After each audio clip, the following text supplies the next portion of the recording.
Сәлем достар, бүгін біз сіздермен бірге жаңа жыл дастарханына арнап осындай әдемі черепаха торттарын дайындайтын боламыз.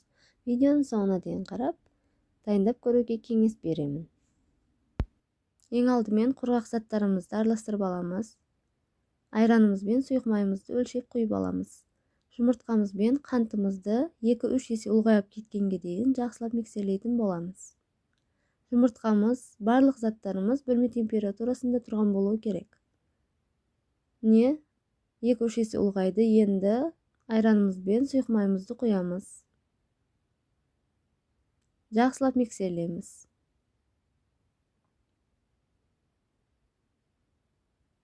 Құрғақ заттарымызды бір қасықтан салып, жақсылап әдемі масса болғанға дейін миксерлейтін боламыз.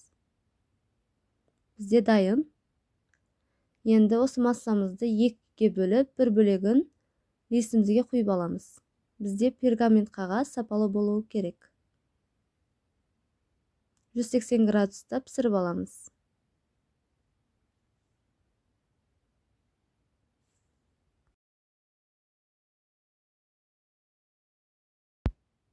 Енді кремін дайындауға кірісеміз. Бізде үй қаймағына қантты қосып, жақсылап миксерлейміз. Қаймағымыз ағарып, әдемі қою масса болады. Енді піскен бисквитімізді кесіп аламыз. Мен арнайы домалақ формамен кестім. Егер қаласаңыздар, 4 бұрышты етіп кесіп шықсаңыздар да болады.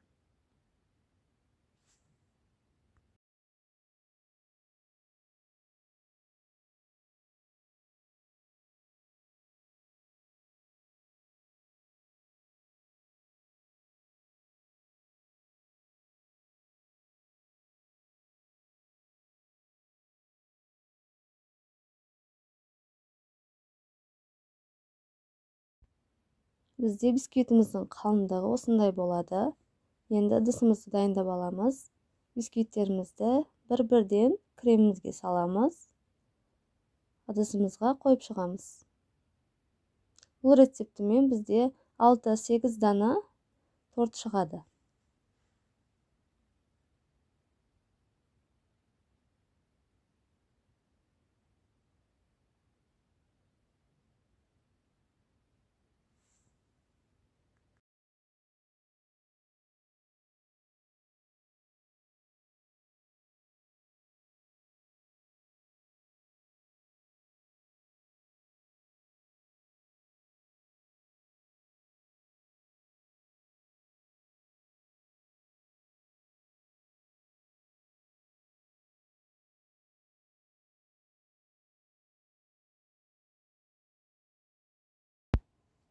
Барлық бисквиттерімізді осындай салып шығамыз.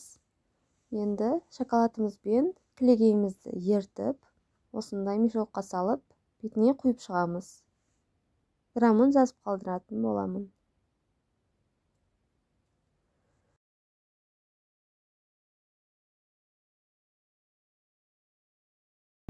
Міне барлығын дайындап алдық. Мен грек жаңғағын майдалап турап септім. Өз қалауларыңыз бойынша тағы да жеміс жидектермен әсемдесеңіздер де болады. Тортымыз 6-8 сағат пропиткада тұрса өте дәмді болып, кремі сіңеді. Жаңа жылдық дастарханға дайындап көрулеріңізге кеңес беремін. Бұл тортымыз дастарханды әдемі етіп ашатын болады. Дайындап көріп, отбасыңызды қуантыңыз. Видеоның соңына дейін қарағандарыңыз үшін рахмет. Сау болыңыз.